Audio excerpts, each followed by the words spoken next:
Close your eyes and imagine. What if the things in life that cause us the greatest pain, the things that bring us grief, are challenges? Challenges designed to help us grow, to ultimately become what we were always meant to be. We feel like we've been buried, but what if, like a seed, we've been planted? And having been planted, we grow to become a mighty tree. Now, open your eyes. Open your eyes to this way of viewing life. Come with me as we explore your true, infinite, eternal nature. This is Grief to Growth, and I am your host, Brian Smith.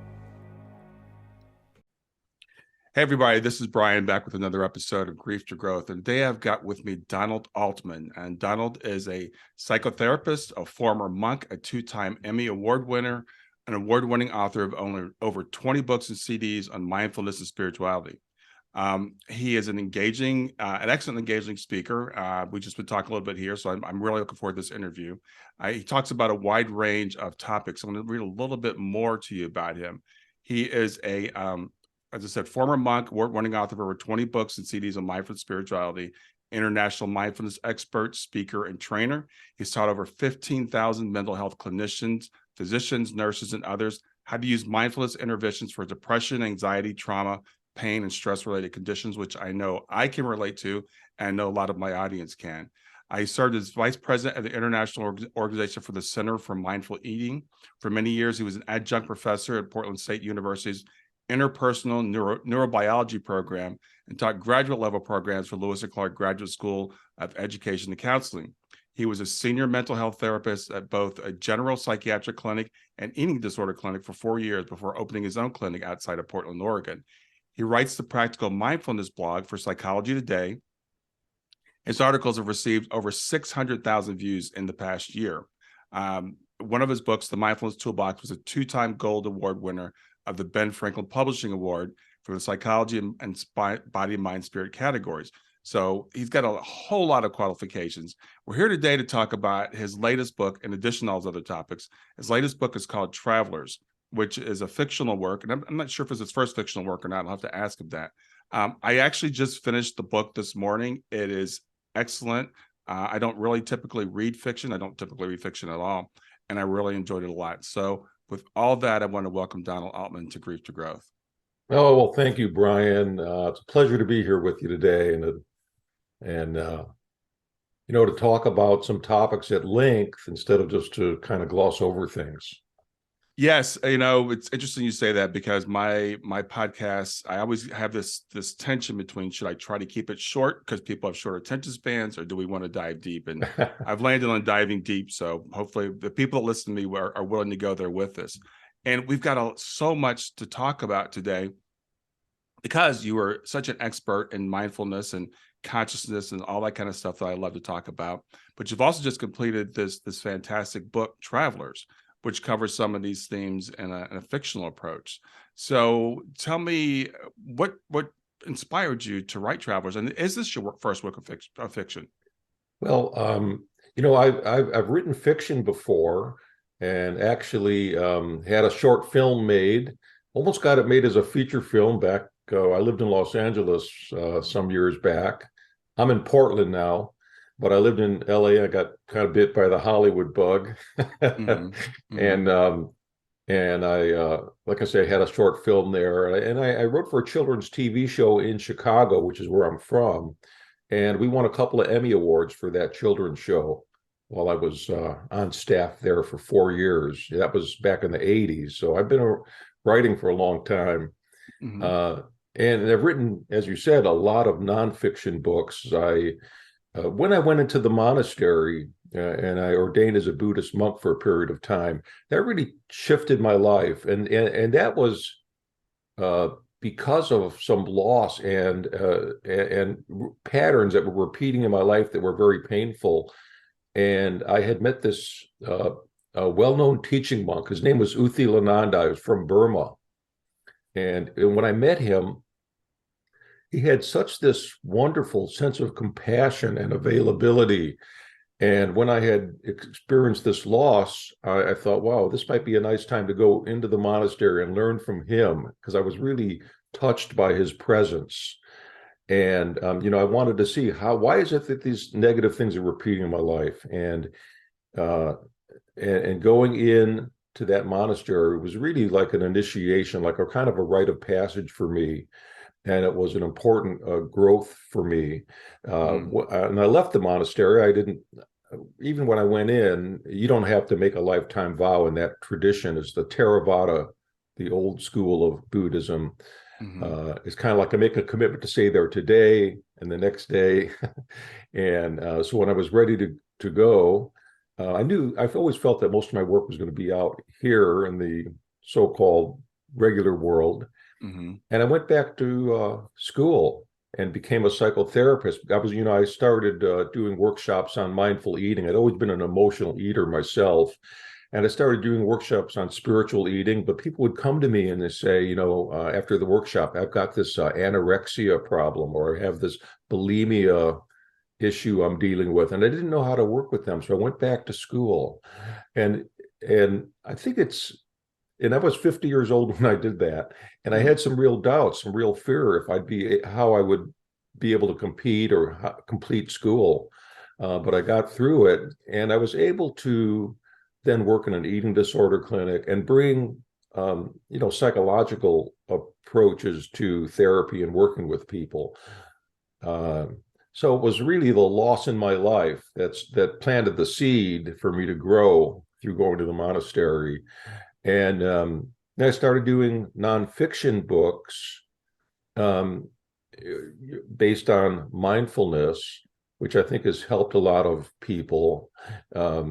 Then I had this idea for travelers, and it really brought together a lot of what I really feel about, how we deal with grief, how we deal with loss, and how we can heal.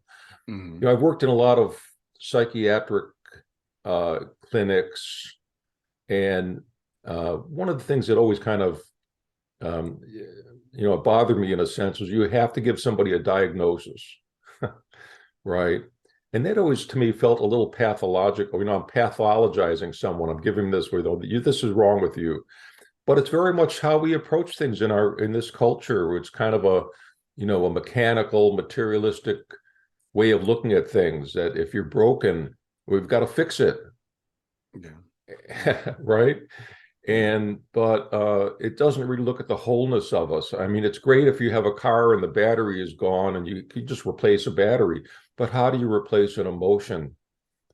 How do you replace complex feelings that we have as human beings? We're not some things you can replace, like a hip replacement or whatnot, but when it comes to the emotional landscape of us as humans, it's not a fix-it kind of an approach. It's more like I think of it as commitment and acceptance. We can commit to moving forward, and we can also accept things that have happened in our life. There are certain conditions we can't necessarily change, right? If you have a health condition or whatever, but you can learn to accept and also move forward at the same time. Yeah. I just was telling you, and I think I mentioned earlier, I don't typically read fiction. I spend a lot of time reading more books like your other books. But I got the opportunity to interview, and it's kind of funny because these themes are coming up in my life right now. I just finished reading Christian Sundberg's A Walk in the Physical, which is by a guy who has pre-birth memories and is presenting a whole different view of the world and the universe and everything. And that spun me into reading Tom Campbell's My Big Toe. And I'm like halfway through that, and your book comes across my desk. I'm like, well, I need to get this read because I'm interviewing this guy on Saturday. So I the last 3 days I've been getting through your book. And I want to read a short kind of a trailer for the book, I guess, or a short description that I got to help people understand what we're talking about. The book focuses around grieving psychiatrist Ben Banks, and he can't find a way to heal from a loss. But when a mystifying, miraculous, and mind-bending trio arrive at the psych ward, the doctor is forced to confront his deepest fears and beliefs about the nature of consciousness and reality, even death. With his marriage, career, and life hanging by a thread, he faces demons, both real and imagined, all the while being transformed forever in this inspiring story of hope, healing, and renewal.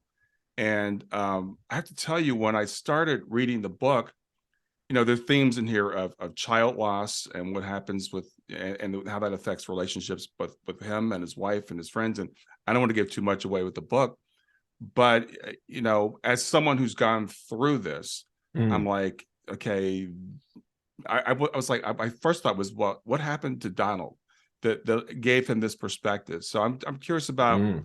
how you were able to bring that through so realistically. Yeah. Well, it's funny. I've had people who have read the book who said to me, that's you in the book, isn't it? I said, well, no, it's fiction. Mm-hmm. As a psychiatrist, I'm a psychotherapist. I'm not a psychiatrist. I said, no, that's fiction. But of course, how, we draw on a lot of our own life story and our life history as well.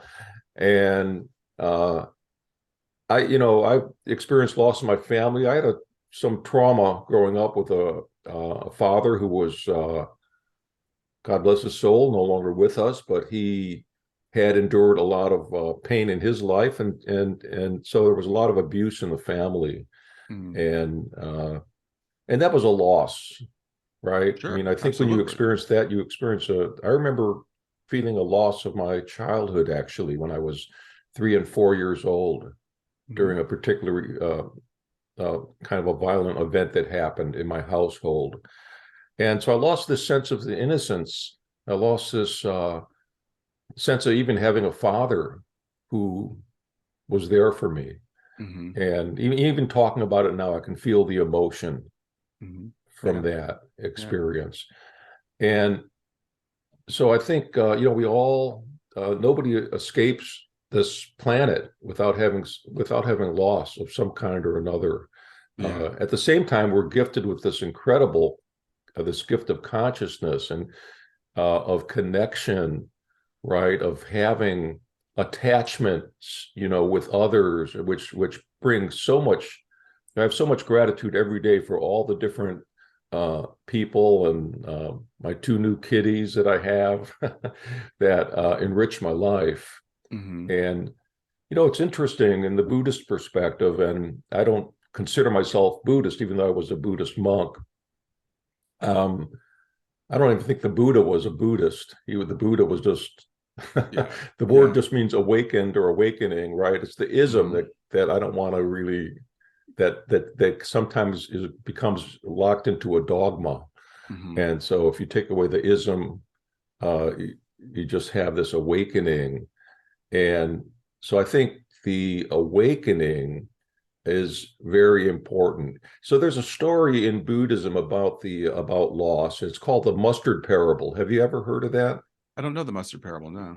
Yeah, and it's kind of a very a lot of people in that tradition will talk about this as a way of teaching that we shouldn't attach to things. And Mm-hmm. so the story is about a woman way back in Buddha's time who had lost her child, her newborn, and she wouldn't let go of the baby. She just held on to it. And people were saying, you've got to let go of the baby. And she's like, no, no, no, maybe there's a miracle, maybe something will happen. Mm-hmm. And she found out that the Buddha was coming to her village. And people had said that he could do miracles and he could do all these incredible things. And she thought he could bring my baby back to life. Mm-hmm. And so the Buddha came and he gave one of his talks, and she waited. And afterwards, she came up to the Buddha and she was holding on to her baby, and she said, "I said I want you to do a miracle for me, and I know you can do it. I've heard you do all these amazing things.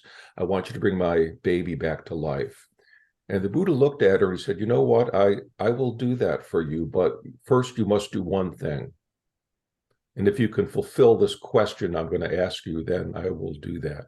He said, "I want you to go around the village. And I want you to find one person in the village who has not lost someone dear to them. And if you can find me that one person, you come back with your baby and I'll perform a miracle for you." And so she went to every house in that village. And of course, she couldn't find anybody who had not experienced that deep loss. And so she went back to the Buddha, and she got it. She was like, I guess I have to let go of my baby now. Yeah. Now, in Buddhism, this idea that attachment is what causes us suffering, you would say, well, oh, let go and move on, but it's not so easy. I don't think, in fact, I don't think that that's really the answer. I think it's not staying attached and moving forward are not mutually exclusive of one another. You can do both, Yeah. right? I think there's a big misunderstanding about that the idea in Buddhism. I'm glad you brought that up, the non-attachment, because I think people think, well, that means I need to be like Mr. Spock on Star Trek. I don't love, I don't care, I don't appreciate things, because those are all attachments, and that's not what, I don't think that's what the Buddha was saying. It's that clinging to things that are, it's the fight against reality.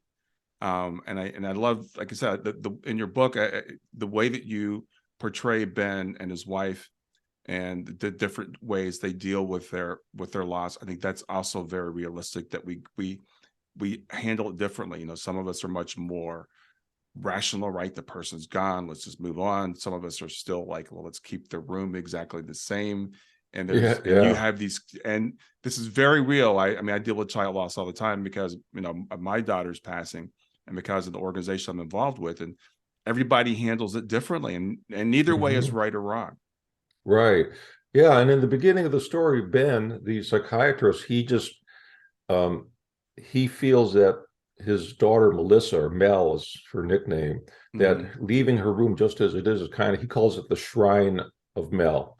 Yeah, yeah, And to him, it's blocking his moving on in a sense, right, and repairing his relationship with his wife, right? Because that relationship has deteriorated ever since that loss, right, and because they don't view it the same, and the wife wants to keep the room just as it is and hold on to that memory, hold on to that connection with her daughter, and but through the story, um, the psychiatrist Ben actually opens up his awareness, and he's willing to get past his all or none kind of thinking, yeah. and get into a new space where he actually feels a connection with his daughter beyond time and space, I right? love the way you did that, because that's the dilemma that we face when we lose someone. And I think, because for me it was a daughter, I'll say particularly a child, and I know every loss is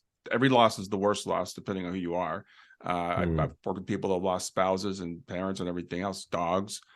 But that balance between keeping the attachment and being able to move forward, not being stuck in the past. And I love the way you handle it. And I don't want to give away too much of the book, but I love the way the characters develop, and the way that their eyes are awakened to the way each other sees it. And another thing I like about the book is just the whole opening of what is consciousness, what is the universe, what is real. Our angels real, is bilocation real, or out of body Yeah. experiences, astral planes, all that stuff that you bring in, which is, for me, the only true way that we can handle this existence is by expanding out into that greater consciousness. I really agree. Yeah, I think so. And I think that you said it very well, actually. How can we expand our awareness, expand our consciousness? At one point in the book, he the I don't think this is giving away too much, but at one point in the book, the psychiatrist meets this very trusted supervisor who had spent some time in India, and she shares with him the words of an old Indian sage from the 19th century, Vivekananda, who was one of the first actually to bring Eastern ideas to the West. And he said to her, the infinite universe of the library is in your own mind. Yeah, And yeah, to tap that infinite universe can bring us to places we never imagined. But to do that, you've got to stop all the clutter.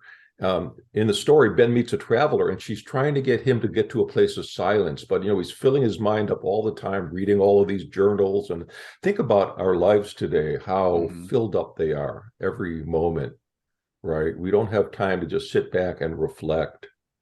And when you get that silence, I think that provides an opening into that other realm, into those, what I call in the book, the quantum collective, Yeah. right? Yeah. That everything we know that, well, think about this. Um, it, if we have intelligence, how could we not be the fruit of an intelligent world? How could we not be part of an intelligent cosmos? Hmm. That in some sense, even the atoms in our body must have an intelligence to them, right? And how can we uh, create enough silence and space where we can experience beyond this human awareness? I think we're very much in the grip of a materialistic stranglehold right now, Yes, and absolutely. in our worldview, Yeah. and this materialistic grip that also science has on us. I mean, science can only look at what it shines its light on, Right. and it doesn't even know how to explain what consciousness is. Yeah, I say that all Right? the time. Yeah, 100%. Yeah. I um love, yeah, and I think people, and I know I can relate to Ben, and it's interesting because my daughter is a mental health counselor. She just got her master's like last year, and she's oh, well, working as a congratulations, that's great. behaviorist. Yeah, she's working as a behaviorist now. But she's not a religious person at all, but she's a deeply spiritual person. And I've on the show recently, I've had a couple of transpersonal psychologists, and she doesn't listen to it typically, but I send those to her. And she's struggling with what you just talked about, this pathologization, or making everything pathological. Especially she's working now as a behaviorist, but when she was working as a mental health counselor, the first thing you have to do is diagnose people. And if you meet them, I guess it's 2 times, 3 times, whatever it is, what's the diagnosis? And you can see Ben when he meets the guy in the book, and he's like, I don't want to do that. I don't want to put this label on him. I want to have a relationship with him. And he struggles with, how personal do I get with them? And I love, you talk about this idea of, like, I guess in the Freudian tradition, they sit behind the patient. And Hmm. and my daughter's Yeah. struggling with that too. She's sitting there, these people are struggling. She wants to share, herself with them, but her training tells her she can't. Right, right. Yeah, there's this whole thing about non-disclosure, not disclosing anything about yourself to the patient. And I had some interesting moments when I went through a divorce at one time, and I remember one time that I was out. It was in the rain here in Portland, and I was walking around the block before my session started, just trying to get myself centered, and I was crying, and I was really torn up. I came back in the office, pulled myself together, and a couple, my first people to see that morning was a couple, and they came in, and the woman said, I'll never forget, she said, uh, you're always so calm. I'll bet you're just really have no problems in your relationship. Yeah, exactly. Exactly. uh, and there were times when I did disclose then. I say, well, the truth is this. And I feel it's important. I mean, that the client is first. It's not my Hmm. not my role to Right. say, oh, I've got this problem, that problem. But sometimes when I have shared and said, well, you're being real with somebody, you're being authentic, Right. and so there's an important place for that too. And Ben struggles with that in the story. Yeah, it's funny as we're having this conversation, I'm thinking, because the last few weeks there's been a whole thing about AI, and AI is blowing up, and AI is taking all our jobs, and AI is writing everything. And just as you said Yeah. that, the thought that came to me was, the way that traditional psychology is done in the US, AI could do it. You could just have a robot sitting there doing it. And I think people want to relate to another human being. They want to know that their counselor is human. Otherwise you can't really understand what they're telling you.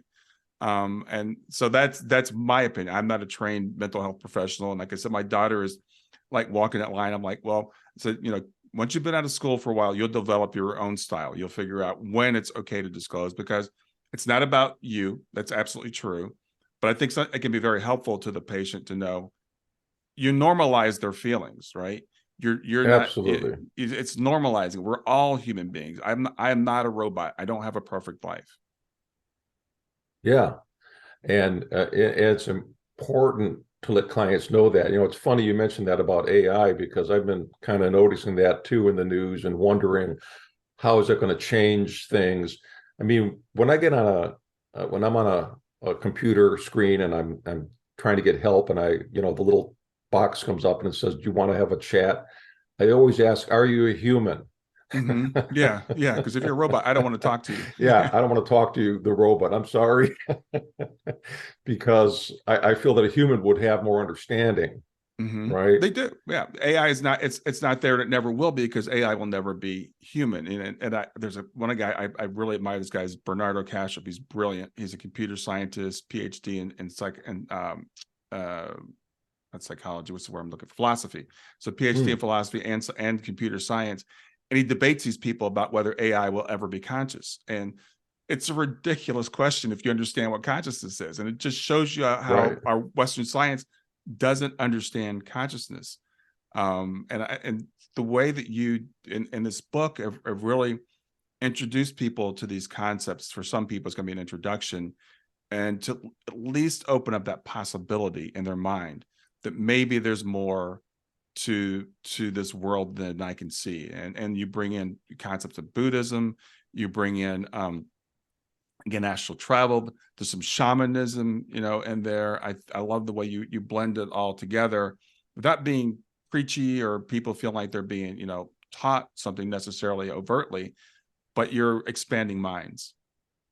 Well, I think that it's interesting that the therapist, the psychiatrist Ben, is very science oriented with Mm-hmm. things, Mm-hmm. and he's become more so after the loss of his daughter, because he almost retreated into this cave of rationality and wondering Exactly. how could he help her. I mean, he was a doctor and he didn't catch the symptoms of the disease that she had, and he Right. blames himself. If he could have just added on a little more time onto her life, or helped her live a little bit longer. And so he's become like almost ultra rational. So he's confronted by things that he doesn't understand. Mm-hmm. I think if we really look around, ask yourself, are there miracles today? Mm-hmm. I think there are many miracles. I think life is a miracle when you think about it. Yeah. To think that the universe started from the size of a pinhead, Yeah. that just blows my mind. So everything that is here happened or somehow had a potential for Mm-hmm. intelligence. I think that the intelligence was built into that Big Bang, that whatever happened there had intelligence, and that we're tapping the source somehow with our own.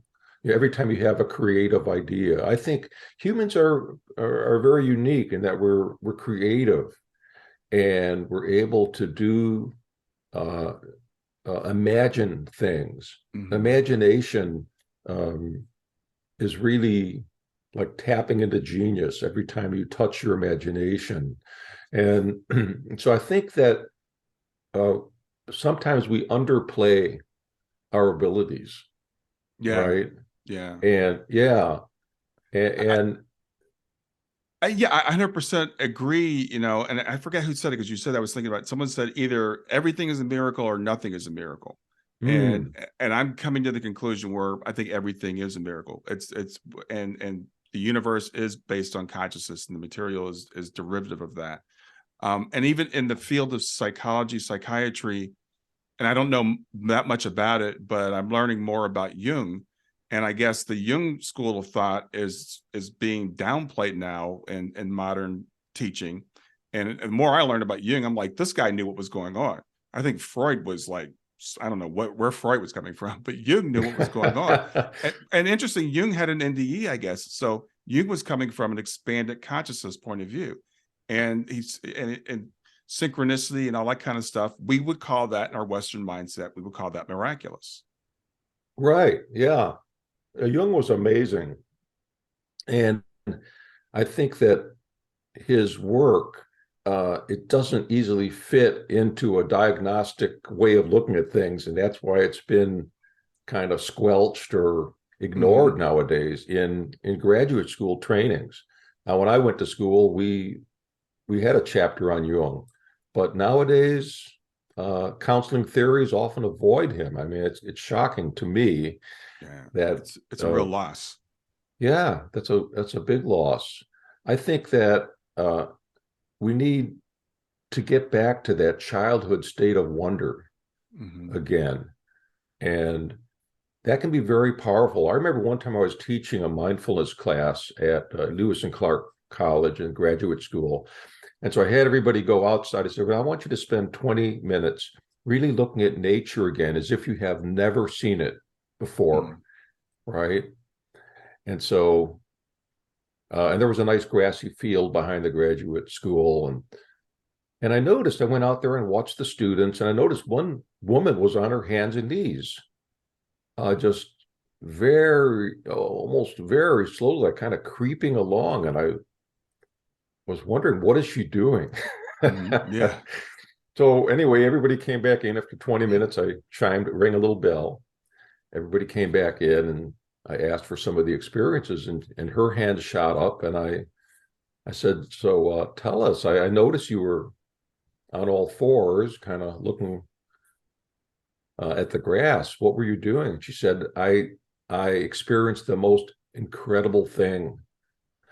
I was watching a worm, and I didn't know if it was going to wriggle to the right or wriggle to the left. And she said, I think I became one with the worm. And she just had regained in that moment that, that separation that we often have between what we see, the observer and the observed are separate. But she lost that separateness in that moment. And she was just immersed in nature, in just being present. And that's what the beauty of, and I think that can bring us into a state of the miracle, the mystery of the miraculous, of awe, when we are able to get that thinking discursive mind out of the way, even for a little bit.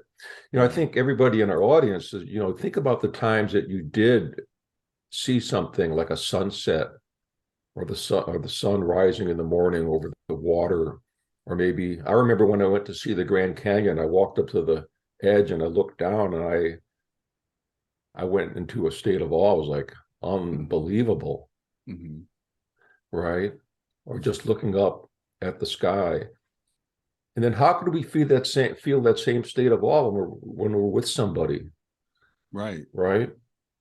Yeah, And absolutely. And it's interesting because we could all relate to those moments. As you said, the Grand Canyon. I remember the only time I've seen the Grand Canyon, but driving up, and if you've never seen it in person, you have no idea what it's like. You really can't conceive of it. And I saw that, and then I'm an engineer, and I'm thinking, how long did this take to carve? This is amazing when you look at all those layers and think this. And you go to Sedona and you see the red rocks, and then for most people it's like, oh, the red rocks, they're really pretty. Again, my engineer mind is like, this was all underwater at one point. This was under the ocean. So it's just, our world is amazing, and if we can actually bring that into our everyday lives, and that's a practice that we can do. And like that woman did, because you gave her that exercise, we can all go outside right now, and I can look outside and look at this tree that's growing in front of my house, and I remember when the tree was planted, and just think about what it takes to grow through the seasons. So that's a mindset that we can all have. And it's, again, getting back to the book, I love the way you have been rediscovering a way of looking at the world, and then the conflicts it presents in his Western world, right? Because, like, Ben, you got to get back on the path. You've got to do things by the book. This is the way we do things. So I could so relate to his character, and his unfolding, his opening to a different way of looking at the world. Yeah, I mean, he's very, very resistant to exploring different ideas of consciousness. At one point, his young patient, the suicidal patient who comes in to see him, uh, starts having almost visions or hallucinations, Mm-hmm. what we might call that, but to the young man, it's not that at all, Yeah. right? Yeah. And I think that it's a lot of this book too about spiritual initiation. How do we go through an initiation? You can do a shamanic journey.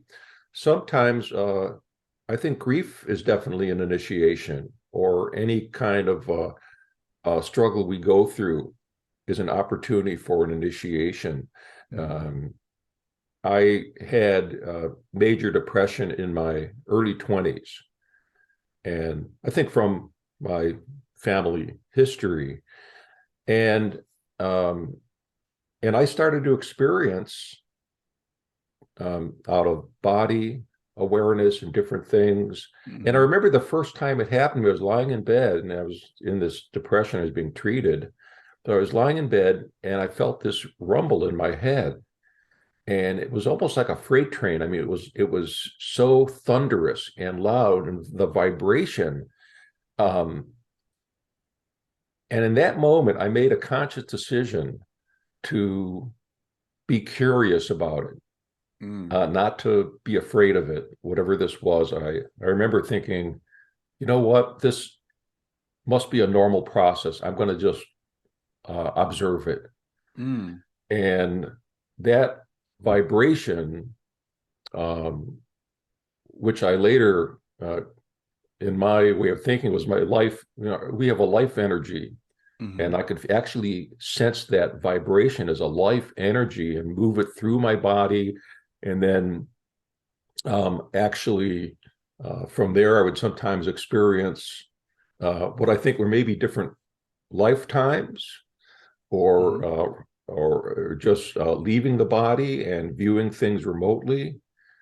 And I realized, it didn't take away my depression because I'd wake up the next morning or whatever, and I feel this tremendous heaviness. Mm-hmm. But it helped me recognize that, this is not the whole picture. There's Yeah. something more. And so it was almost like a release valve for me, and to let me know that there was something beyond this, the mired in this depression as I was. It's something else I could look forward to. Yeah, I want to make a comment, and then I'm going to come back to the Yeah. depression. But again, this is just synchronicities in my life, because I was reading Tom Campbell's book right before I put it down to pick up your book. And in his book, one of the sections of his book is basically his biography. And he talks about these, when he was young, these travelers, he didn't use the word travelers, but these beings would come to him and take him out of his body. And they take Yeah. him out of his body, and they go and they play and they train. They were training him and all this stuff. But when they would take him out, he would like lose consciousness right at the moment of separation. And he said, I want to do this on my own. I want to be able to have this experience without you knocking me out. And they said, you're not going to like it. It's not pleasant.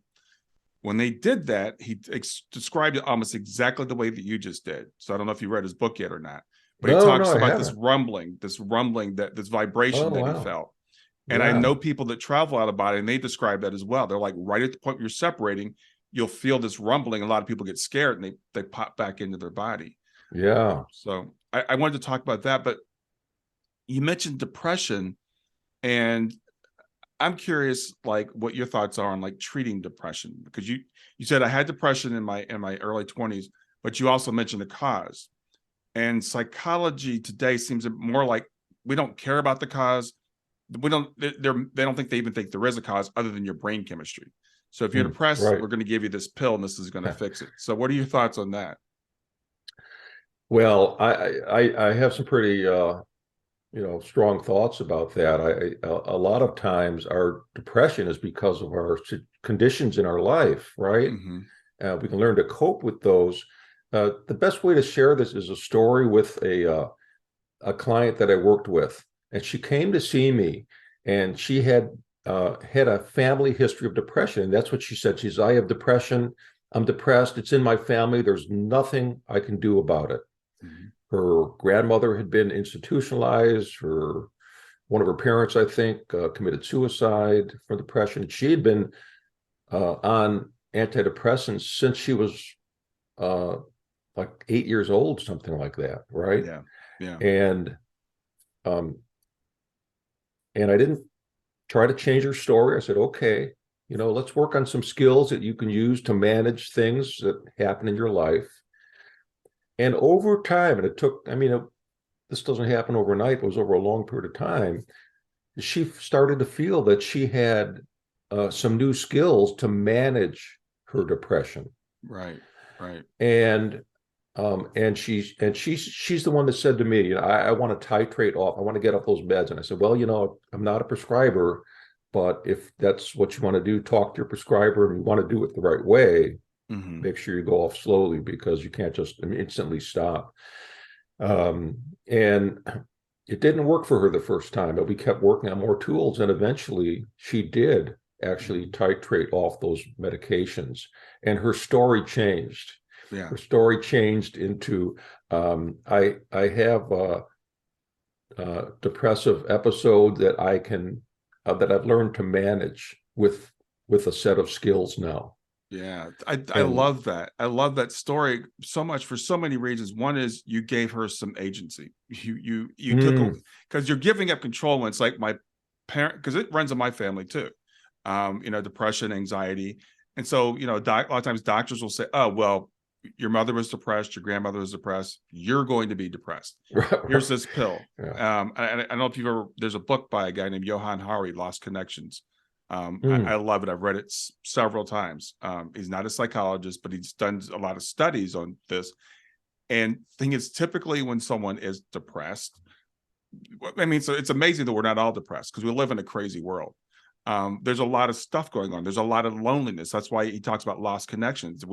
Even though we live in a world full of 8 billion people, most of us feel alone, and we can learn some of these skills. And I think there's a place for medication. I look at it, the analogy I use, just like putting a cast on a broken leg. Sometimes you're so bad off, you need to be on it for a while. And I was on antidepressants for a while. But when I went on them, I talked to my psychologist and I said, I'm going to go on these medications, but I want to have a plan to get off of them. And so I said, when you say it's okay, then I'll go back to my doctor and we'll titrate off of them. And that's exactly what I did. I think I was on them for 6 months, maybe a year. But I didn't want to be on them for the rest of my life. And I don't think they're effective long-term. Well, I kind of feel the same way. I remember during my depression, I had some medications that helped me just relieve the pain for a brief period of time. Right. And just to feel what it was like not to be in that state of heaviness and depression. And that was helpful to me. But but my goal was not to stay on that, right? But to not have to use that. It was like a crutch, and it worked. Like you say, if you're broken your leg, you need crutches for a while. Yeah, and crutch sometimes has a negative connotation in our society, but you need crutches sometimes. So there's nothing wrong with it. There's absolutely nothing wrong with it. But again, that the dependence we have on drugs in our society is what I push back against.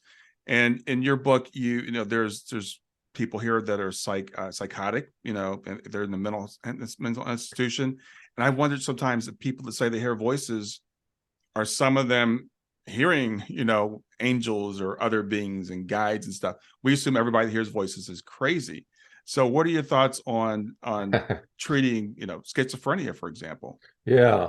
Well, I have to say that I did talk to, it's a good thing I didn't report to my the psychiatrist I was seeing at the time about my experiences about a body and the vibration in my head.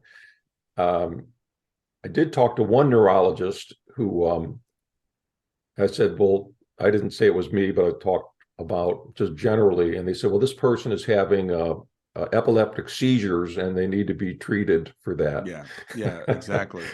So, but in the case of schizophrenia,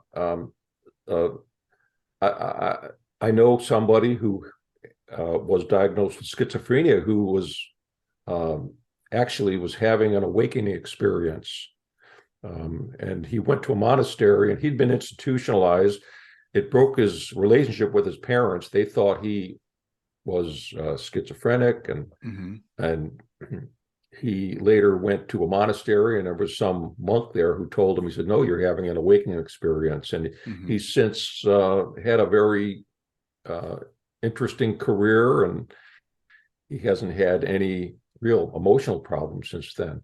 But for some people, and I think schizophrenia is about 1.5% of the population, for people who are having sometimes hearing voices, they're maybe not sleeping, and they have delusions.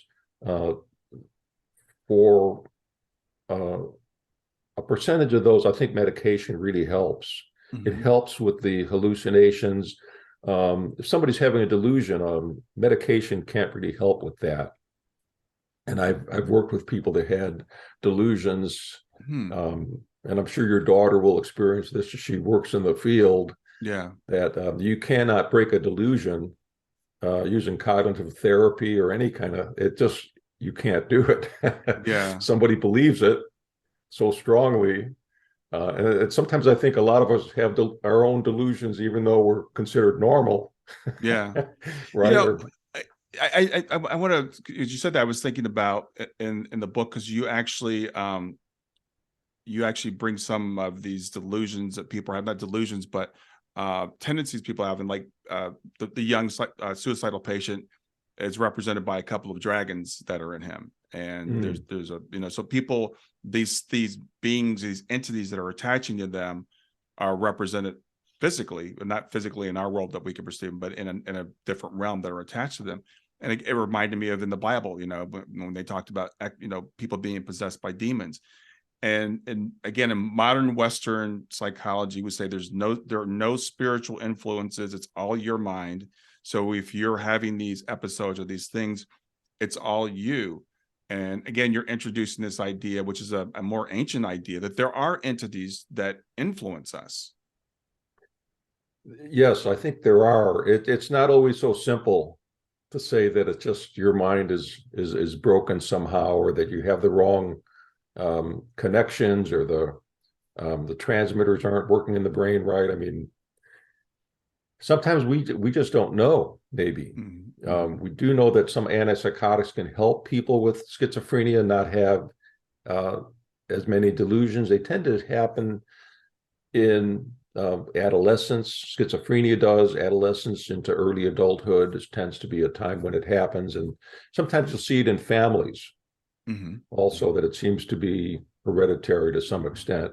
But the idea that you could maybe be cured or healed in some spiritual fashion, I think is important to consider also. Right. Again, and not one idea isn't exclusive of the other. You might need medication, and you could do the other kind of healing as well. Right.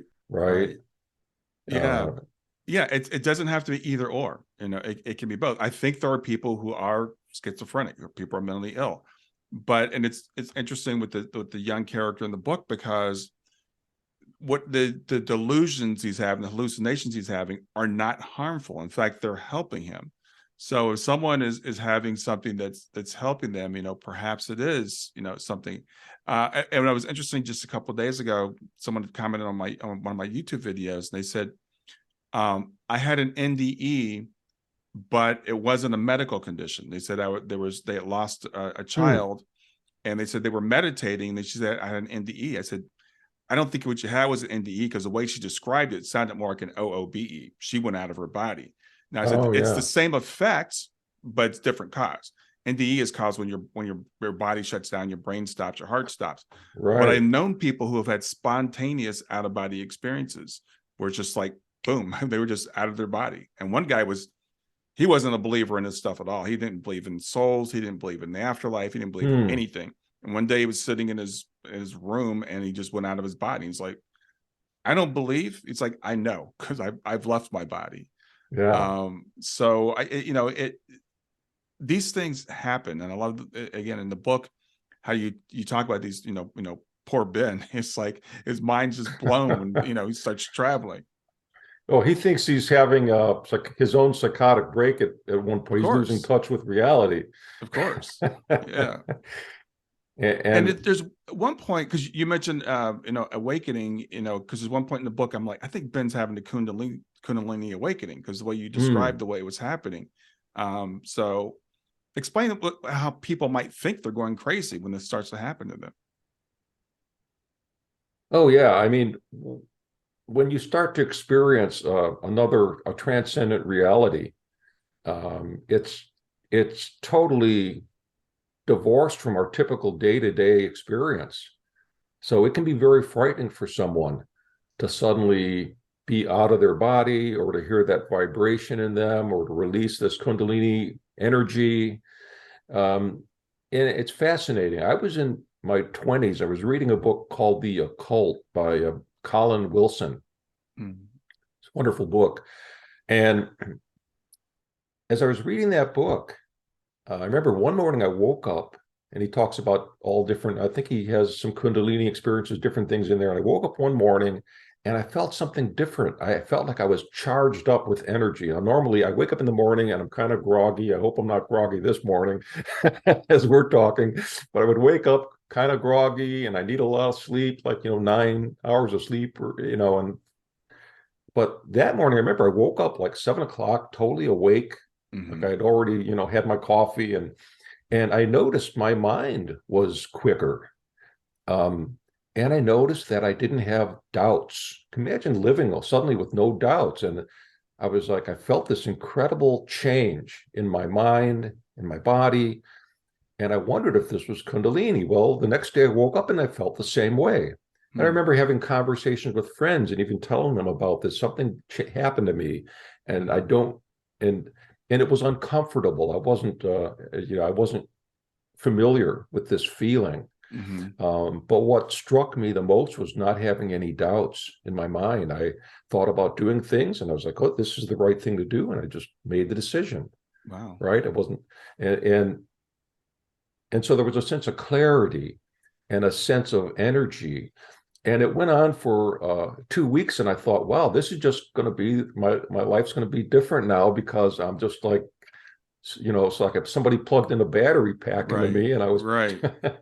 and then I think it was after on the 15th day, I woke up and I was groggy like I Back used to to be. normal. Yeah. And I realized, wow, that energy, whatever it was, and I went back to the old thinking patterns that I had, Mm. but I had a glimpse of something different. And I think that's important, that when we have these, and I think that's why we need these experiences. We need these transcendental experiences. We need to kind of get out of our habitual ways of thinking and being, to see Mm-hmm. that there's something else, right? Yeah, yeah. As you said that, I was thinking about a woman I interviewed on my show, Mary Terhune, who had a spontaneous, like, enlightened experience, if you want to call it that, Mm. where she saw like the energy around everything around her, the grass and the flowers, and I thought, well, wow, that's really cool. But she said, well, I went to work and I couldn't work. She said, I just sat there smiling, and I realized you can't live in that state on this planet, because we have things that we have to do, and you so it's you're right, you get that glimpse, you get that charge, and you carry that, forward with you as you go into our mundane, our routine things that we have to do. There's one thing in the book that I want to selfishly ask you to expand on, if you could, because when Ben has this experience where he sees like a younger version of himself, he sees an older version of himself, Mm. and then, like, you mentioned Jesus, and like everything like changes, and I'm like, and then you kind of moved on. So, what does Jesus mean to you? I'm just curious. Well, that's based on experience that actually happened to me, Okay.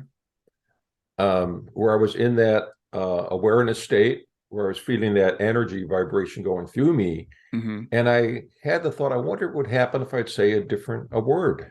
Mm-hmm. And I thought, the name Jesus came into my head, and the vibration just, it became massive. It increased Mm. like 100-fold. And Mm. I was shocked, and a little afraid, a little frightened. I was like, wow, why is there so much energy in this word? Interesting. Right? Interesting. And I Yeah. think there is a lot of energy behind Jesus and what he Mm-hmm. did and what Mm-hmm. he represents and what he stands for, and that energy must reach out into that quantum consciousness. Hmm. And I did an experiment. I tried the Buddha, and I had the similar, Interesting. kind of expansion of energy. So I think, you know, and if you're interesting, if you read some of these Indian sages and what they say, it's like everything we do is an imprint. When you Yeah. walk on the sand and the beach, you leave an imprint of your foot on that sand, right? Hmm. And so, in the same way, every thought we have, every action we take has an imprint.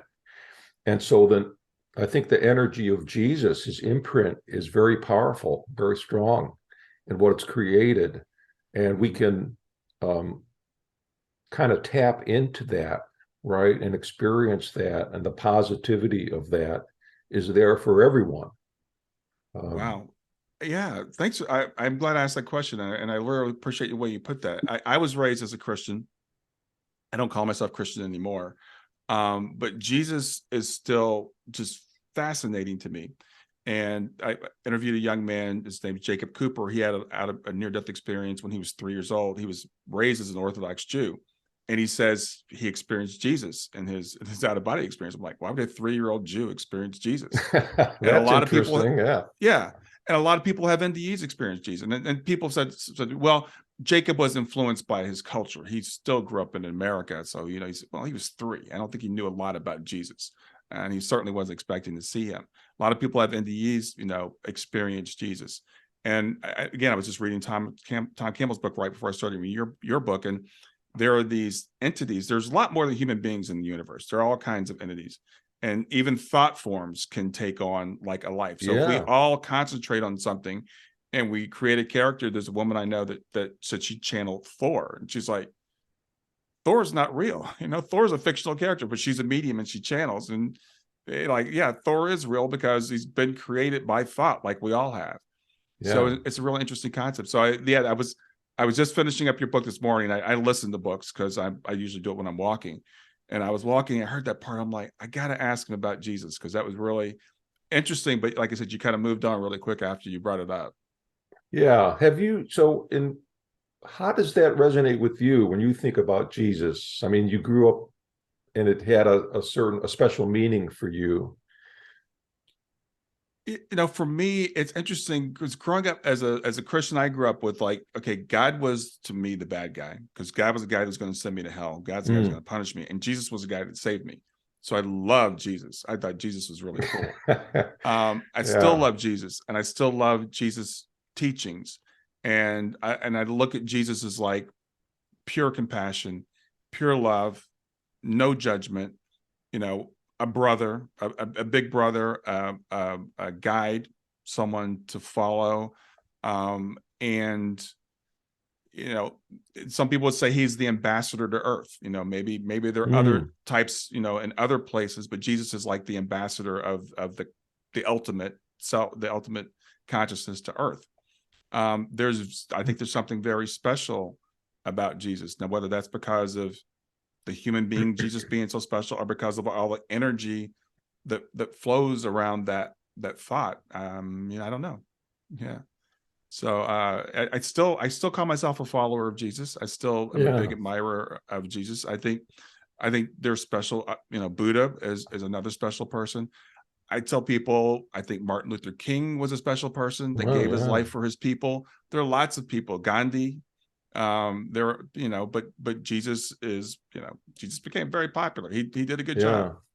Yeah. I really like to think that separates us from these people that we admire, whether they're spiritual beings or just somebody in our lives, is our next action, right? Hmm. Hmm. And we need to really think about and become more intentional. And that's really, of course, what mindfulness is. And how do we overcome our fear to embrace this moment, to love more, to love uh, others, right? I think that's the big challenge we're facing. You talk about Hmm. Jesus and his love and compassion. I think that's one of the great challenges we face is to get past the small self, right? With Yeah. all the biases and the, you know, all the shoulds that we have.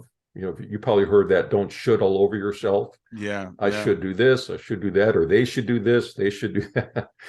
To get beyond that and to be more expansive and compassionate. When I used to do a lot of workshops, which I haven't since COVID, Brian, but when I would do workshops, I would tell the story of that Tolstoy wrote in the 1880s. It's called The Three Questions. Hmm. And this story is about, what's the best thing to do at all times, who are the most important people, and when is the most important thing to do anything? Hmm. When is most important time? And in this short story that Tolstoy wrote in the 1880s, it's about a king that lives in a village somewhere, and he's very philosophical, wants to know the answers to these questions. And so he puts out a reward in the kingdom. Anybody who can answer these questions can get this very generous reward. And what happens is, he gets inundated. Everybody writes in. He's got a big stack of answers, and he goes through these, and he realizes everybody has a bias, right? Mm-hmm. Like, who the most important people to work with? Well, the musicians said, we're the most important because we make people dance and feel good. And the doctor said, no, doctors are the most important because we heal people. So he heard about a wise old hermit, and he treks out there, finds this hermit, and the hermit doesn't want to give him the answers at first, apparently. But then finally the king's going to give up and ready to go back down to the village when this man comes through the bramble and the brush, and he's bleeding, and he falls down at the feet of the king, and the king decides to stay there all night and try to nurse this man back to health. Now, he does.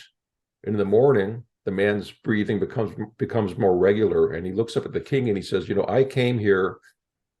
I know who you are. You're the king. I came here. I followed you. I was going to assassinate you. And the king is shocked. He says, what? And the man says, yeah, there was that war between your kingdom and mine. I lost my house. My brother was killed in that war. And so you became a sworn enemy of mine, and I vowed to take vengeance on you.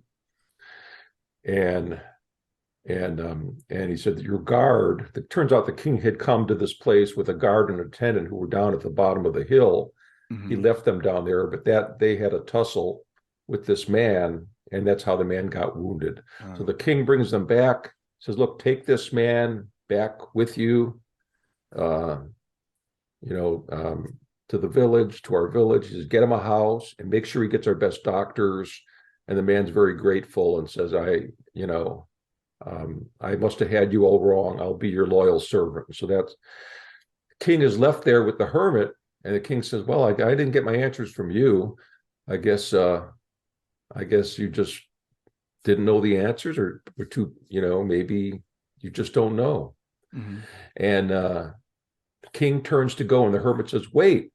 Says, king, you just got the answers to your three questions.